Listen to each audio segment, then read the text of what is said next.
Noddy, the little man with the red and yellow car. Noddy, his tinkling bell means he's the happiest little fellow in all Toyland. There's Biggers and Tubby and Mr. Plod and all his special friends. It's sixpence an adventure and he'll take you home again. Noddy, Noddy, Noddy. Noddy and the Kite. The wind was blowing very hard in Toyland. Noddy's washing just did not want to be pegged onto the line. While he struggled to peg down his tablecloth, Noddy slipped a spare clothes peg onto his nose. Just at that moment, Tessie Bear arrived with a basket of eggs that she was taking to the farm gate for Mr. Milko to collect. "I was hoping you would take me there in your car," Tessie explained. "Of course I will," said Noddy. "Just as soon as I have hung up my washing." "Why are you wearing a peg on your nose, Noddy?" asked Tessie Bear. "Am I?" said Noddy. "Oh, yes. Well, you have to keep pegs somewhere until you are ready to use them," he explained, taking the peg off his nose and using it to peg up the tablecloth. "It's such a lovely windy day," said Noddy. "We could have a picnic and fly my red kite in Farmer Straw's field." Tessie thought this was a wonderful idea.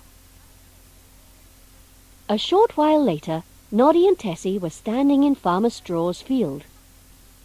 Tessie put her basket of eggs down on top of the milk churn. "There! Now I can help you to fly your kite, Noddy," she said.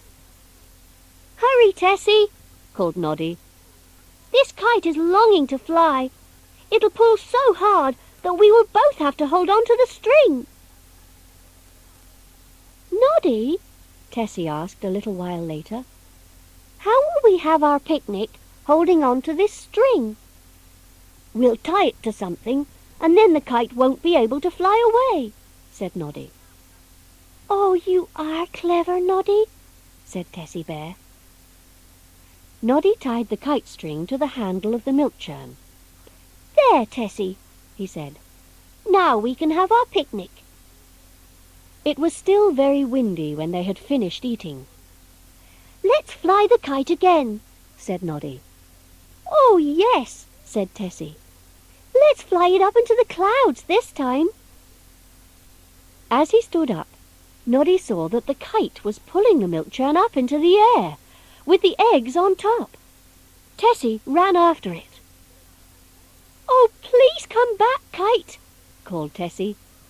"Stop, stop!" cried Noddy. "Come down here! How dare you fly away with Tessie's eggs?"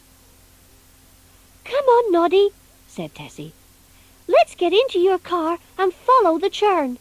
We can easily see it flying through the air." Meanwhile, back in Toy Town, the market square was very busy. Mr. Tubby Bear was talking to Dinah Doll, when suddenly he exclaimed, "Oh, I just felt a spot of rain." Dinah Doll held out her hand. "It's not raining here," she said. "Well, it's raining here," said Mr. Wobbly Man. "But not here," said Jumbo. "Why, I don't believe it's raining at all," said Dinah Doll. But then Mr. Tubby suddenly noticed a white puddle in front of Dinah's stall. "It looks like milk to me," said Mr. Tubby. Jumbo bent down to drink from the puddle. "It tastes like milk to me," he said. "Don't be silly," said Dinah Doll. "It can't be raining milk." Just then an egg fell from the sky and landed on Mr. Wobbly Man's hat.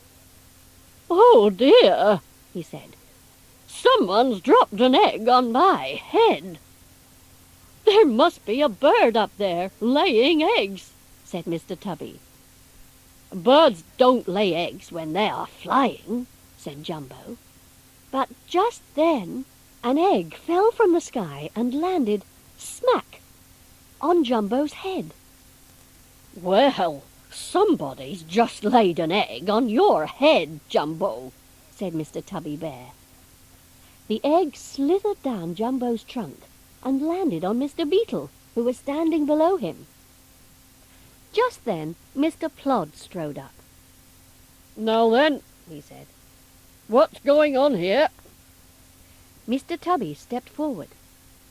I am afraid that I have to report, Mr. Plod, that it's raining eggs and milk.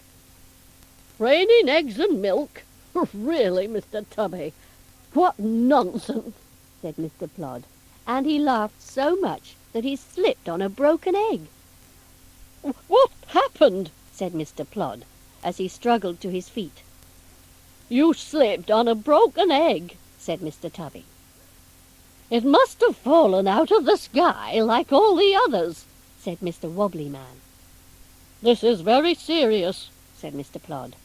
Nobody must move until I decide what to do. Just then Mr. Milko came rushing up. Oh, Mr. Plod, he panted, I have come to report a missing milk churn. It has disappeared from the farm gate. It's the only one Farmer Straw has, so he's offering a reward of £1 to anyone who finds it. Noddy and Tessie Bear had been searching in vain for the eggs and milk churn. It's no good, Tessie. We've lost them, said Noddy sadly.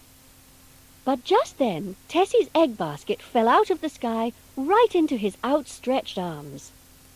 Oh, well done, Noddy. You found my basket, cried Tessie Bear. But where are all the eggs?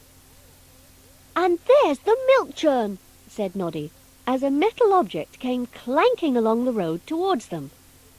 It's empty too. We must take it straight back to Farmer Straw, said Tessie Bear. No, said Noddy. We must do this properly, Tessie. We must take the milk churn to Mr. Plod, so he can give it back to Farmer Straw, and Farmer Straw can tell Mr. Plod how angry he is. Then Mr. Plod can tell me...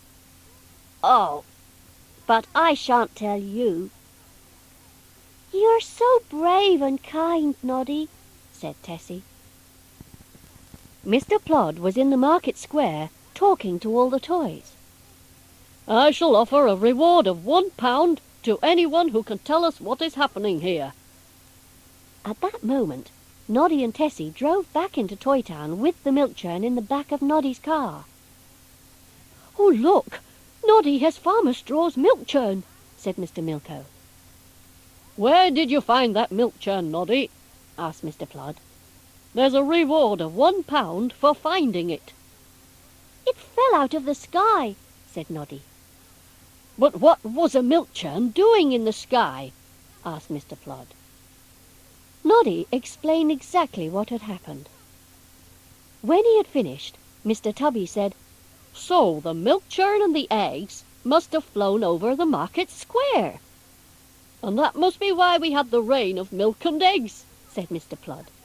There's a reward for that information, he added. Then he started to laugh. Oh dear, an egg fell on Mr. Wobbly Man. And another on Jumbo, said Mr. Wobbly Man. And Mr. Plod slipped on another egg, said Jumbo. That wasn't very funny. I could have hurt myself, said Mr. Plod. Everyone stopped laughing, except Noddy. And Tessie and I are going to get 2 rewards, said Noddy. One for finding the milk churn, and one for telling you about the eggs and milk rain. I don't know about that, young man, said Mr. Plod. I want you to take that milk churn straight back to Farmer Straw and pay him for all the milk he's lost. He may not give you any reward. Yes, all right, I will, said Noddy. But we'll still have 1 reward between us, and as soon as you give it to me, I shall take Tessie to the cafe to buy her an ice cream. And you can come too, Mr. Plod, he added, winking at Tessie Bear. Noddy, the little man with the red and yellow car. Noddy, his twinkling bell means he's the happiest little fellow in all Toyland. If you turn the cassette over to the other side, you can hear the story again, and this time you can read along with me. And now it's time for Noddy to wave and say goodbye. He's tired and sleepy and nodding his head. He's ready to curl himself up in bed and see what tomorrow brings. For Noddy, Noddy, Noddy.